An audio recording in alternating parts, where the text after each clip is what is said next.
ఆదికాండం 12వ అధ్యాయం 7వ వచనం నుండి నేను చదువుతున్నాను. యెహోవా అబ్రామునకు ప్రత్యక్షమై నీ సంతానమునకు ఈ దేశం ఇచ్చేదనని చెప్పగా అతడు తనకు ప్రత్యక్షమైన యెహోవాకు ఒక బలిపీఠమును కట్టాను. ఇక్కడ అబ్రహాముకు ఎవరు కనబడుతున్నారు?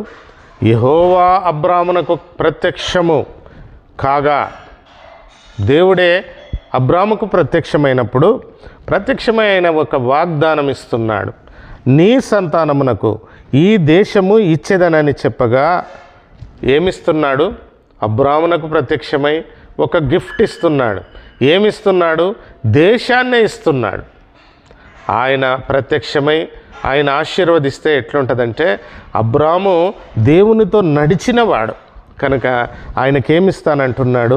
ఈ దేశాన్ని నీకు ఇచ్చేదనని చెప్పగా అతడు ప్రత్యక్షమైన యెహోవాకు ఒక బలిపీఠమును కట్టాను. అక్కడ ఒక ప్రార్థన పీఠం, బలిపీఠం. మన యొక్క జీవితంలో కూడా మనం ఏం కలిగి ఉండాలి?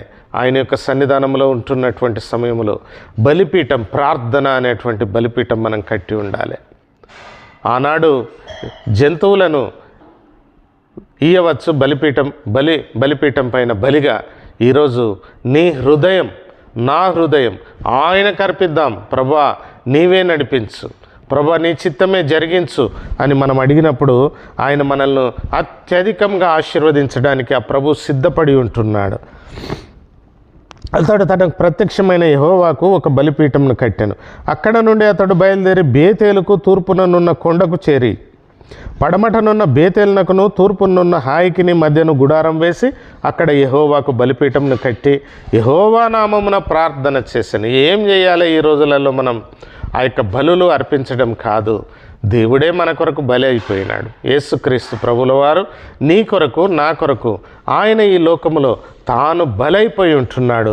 కనుక ఇప్పుడు మనం చేయవలసింది ఏంటంటే, అబ్రహాము చేసినట్టు మనము యెహోవా నామమున ప్రార్థన చేయవలెను. మనం ఏం చేయాలి ఈ సమయంలో?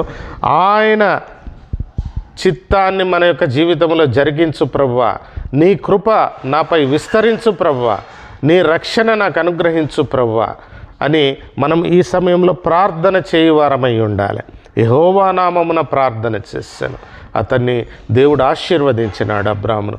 ఆ విధంగా మనం కూడా ఆయన యొక్క చిత్తంలో మనం కూడా ఒక బలి పీఠం మన యొక్క జీవితంలో ఆయన యొక్క సన్నిధిలో గడుపుటకు ప్రభువు కృప అనుగ్రహించునుగాక.